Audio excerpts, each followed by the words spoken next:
Sahabat budaya, jumpa lagi dalam Kata Budaya, Kata Siapa. Bersama saya Sobirin, dan ini ditemani dengan dua orang yang luar biasa, seniman, budayawan, dan praktisi dalam bidangnya masing-masing.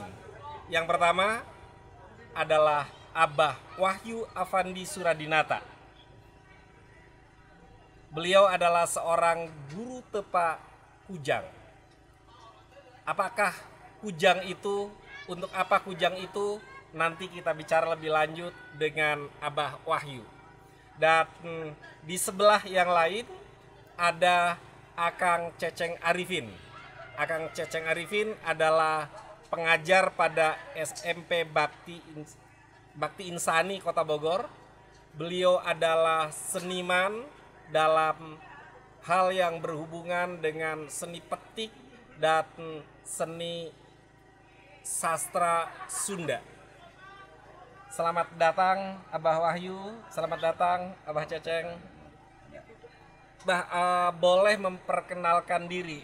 Abah ini kegiatannya sehari-hari itu sebagai apa, Pak? Ya, terima kasih. Sampurasun. Rampes.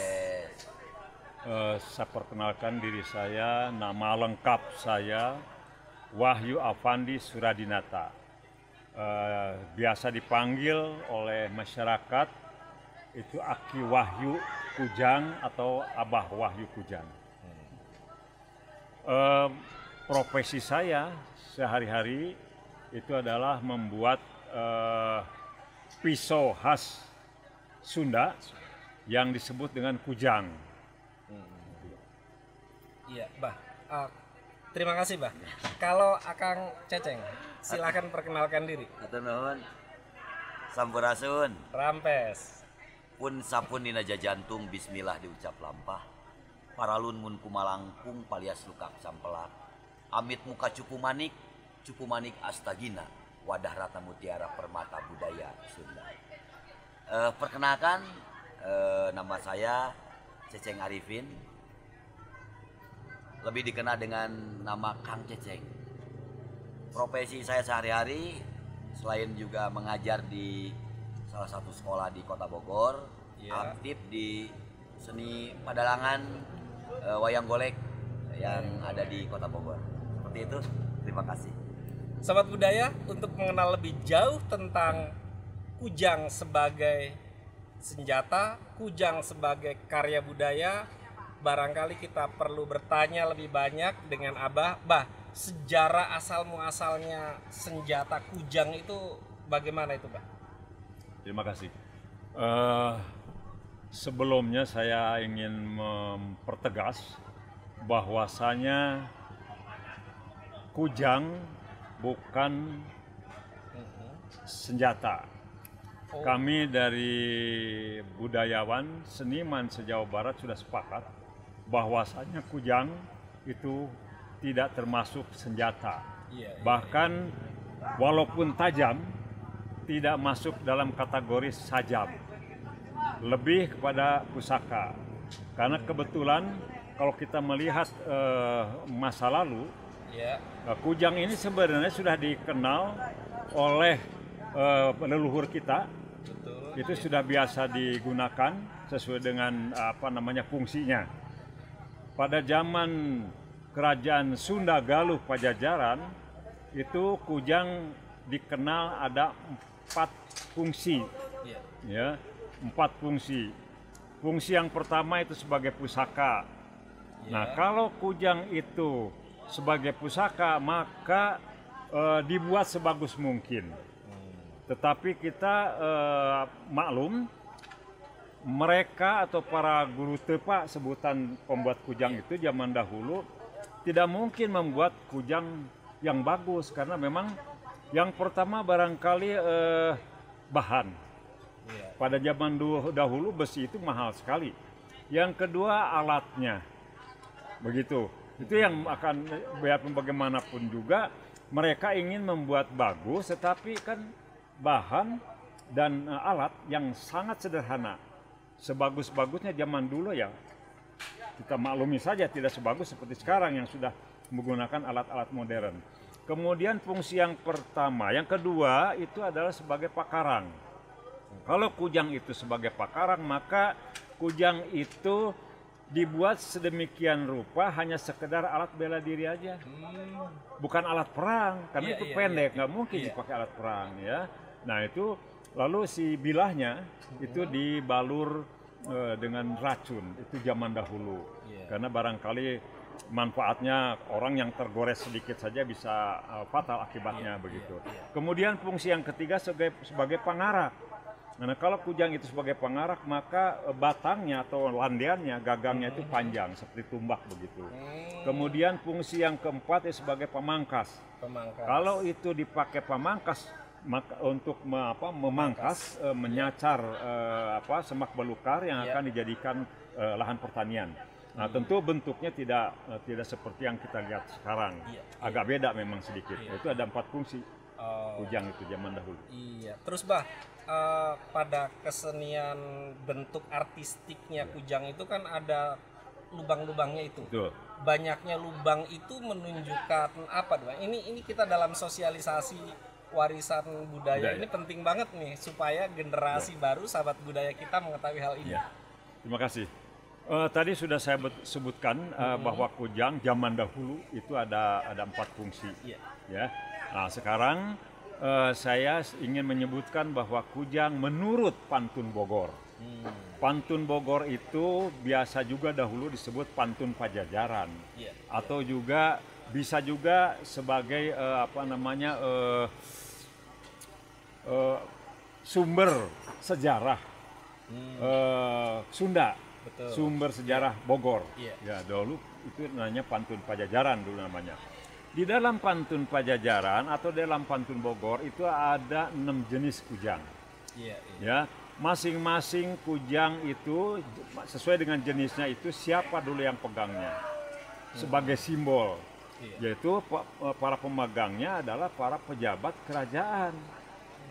Kita mulai dari jenis ciung. Iya. Nah, ada kujang ciung. Ciung itu ya burung ya, semacam beo lah begitu ya. Itu kujang ciung.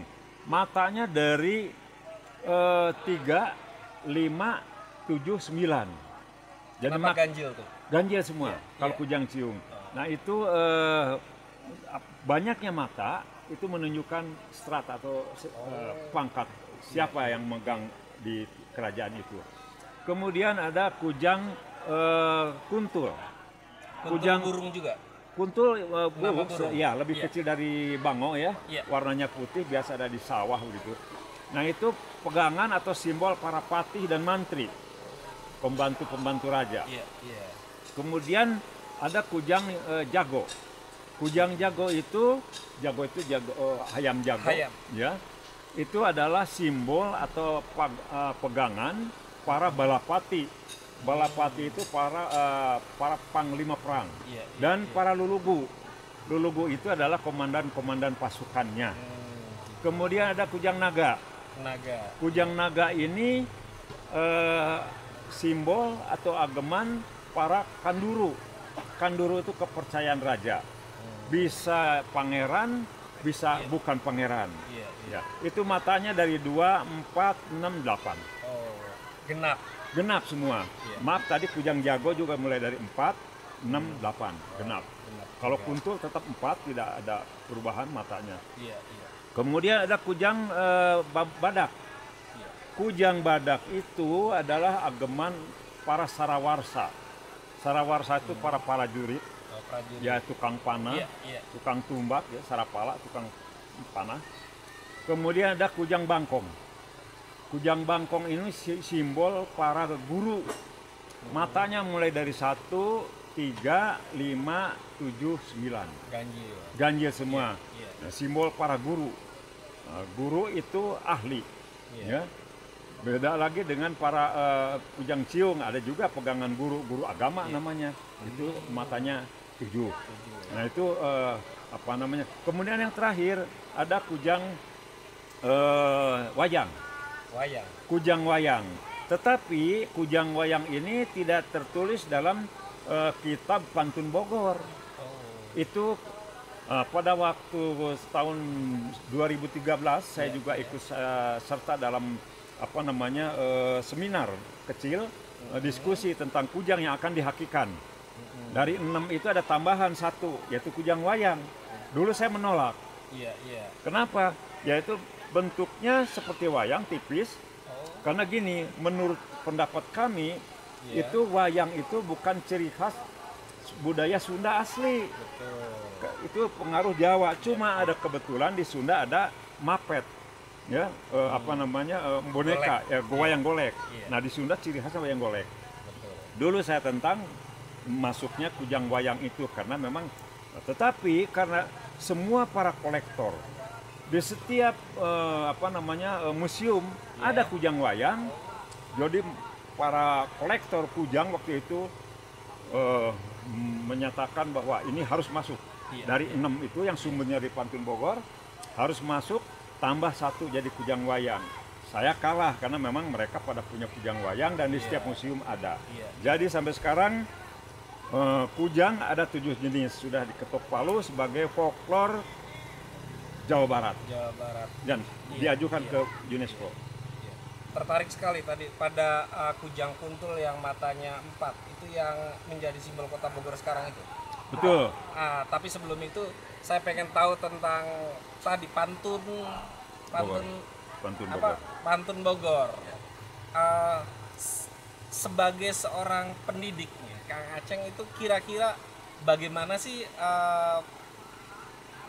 murid-murid kita, anak didik kita itu seberapa jauh mengenal sastra daerahnya? Baik, terima kasih. Sebelumnya ada sedikit kata-kata yang keluar dari naskah Galunggung yang menyatakan bahwa hananguni hana mangke tan hananguni tan hana mangke. Kalau diartikan itu tidak akan ada zaman sekarang tanpa adanya zaman yang dahulu. Jadi mual ayeuna lamun eueun baheula seperti itu. Nah, jadi kembali lagi ke masalah sastra dan bahasa tadi. Nah,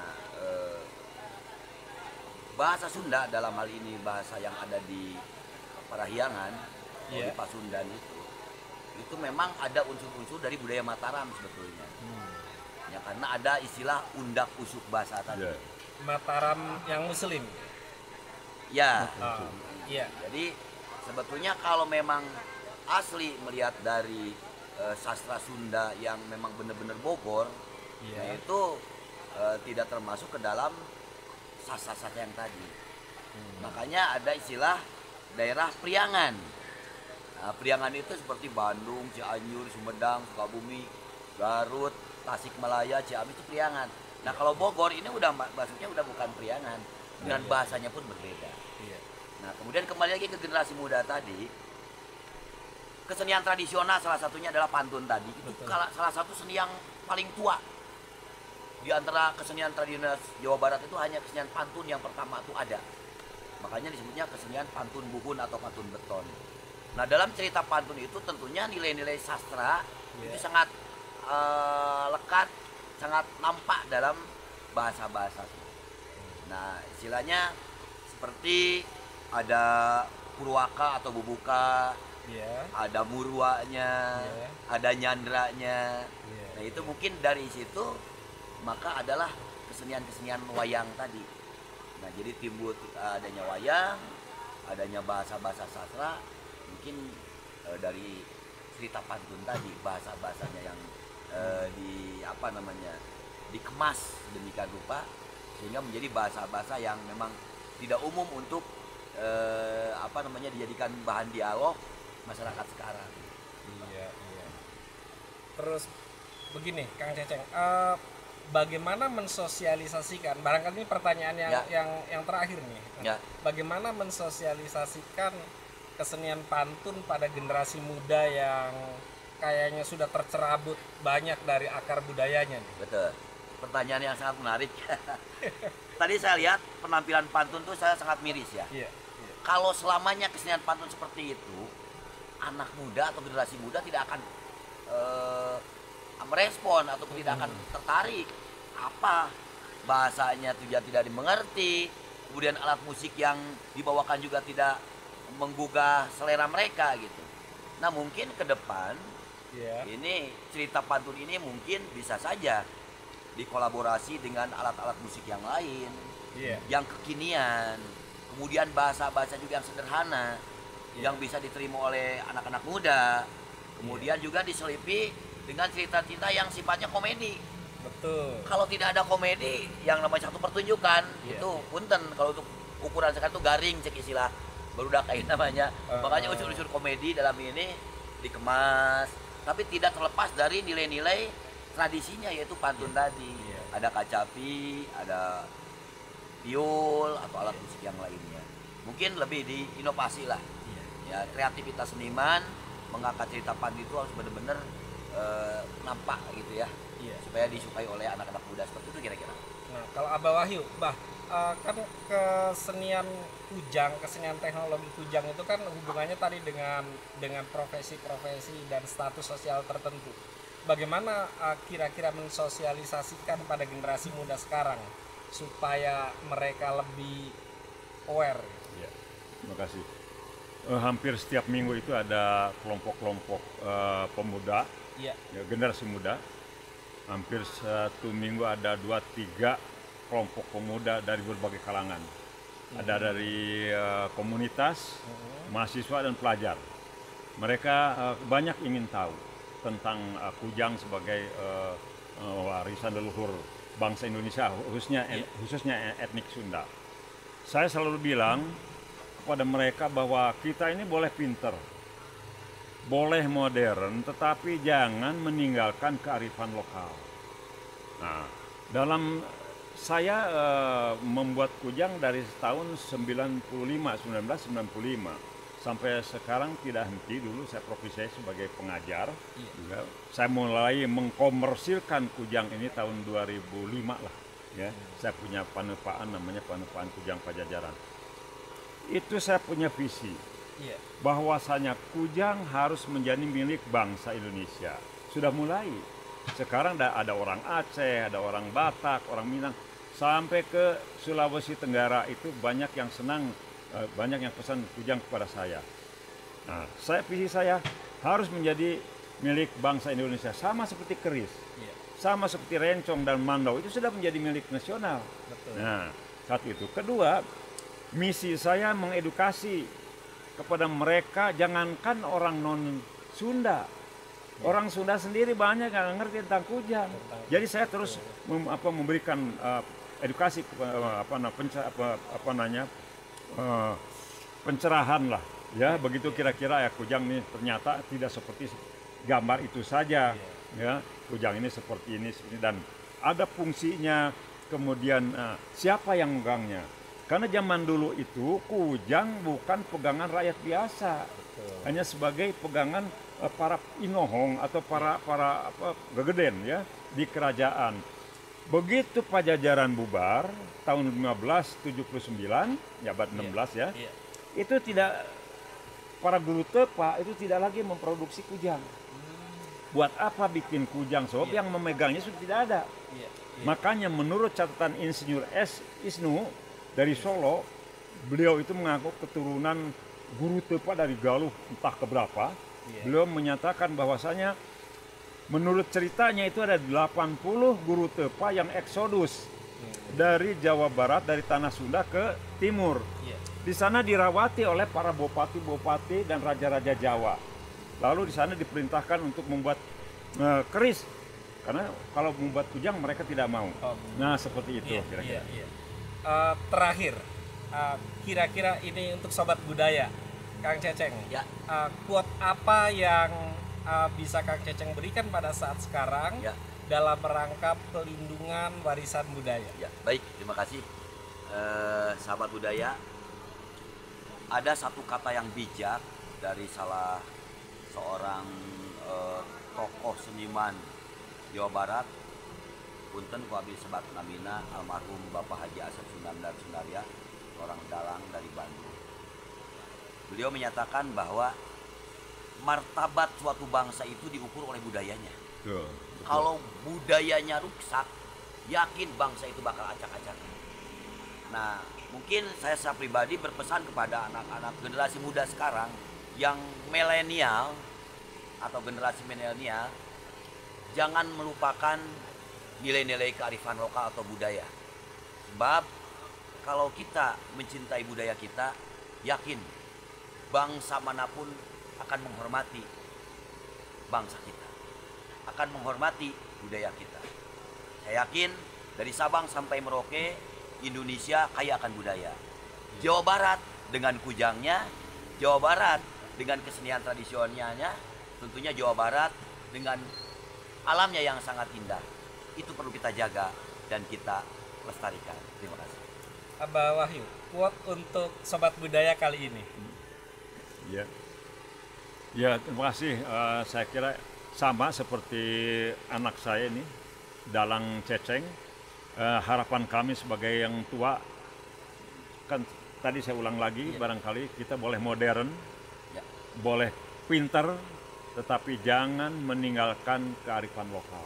Karena itu adalah warisan leluhur bangsa yang harus terus kita lestarikan. Sobat Budaya, demikian kata budaya, kata siapa yang dikemas dalam kegiatan sosialisasi pelindungan warisan budaya. Dari Pabangbon Lui Liang, saya menyampaikan untuk Sobat Budaya di Indonesia. Dadah.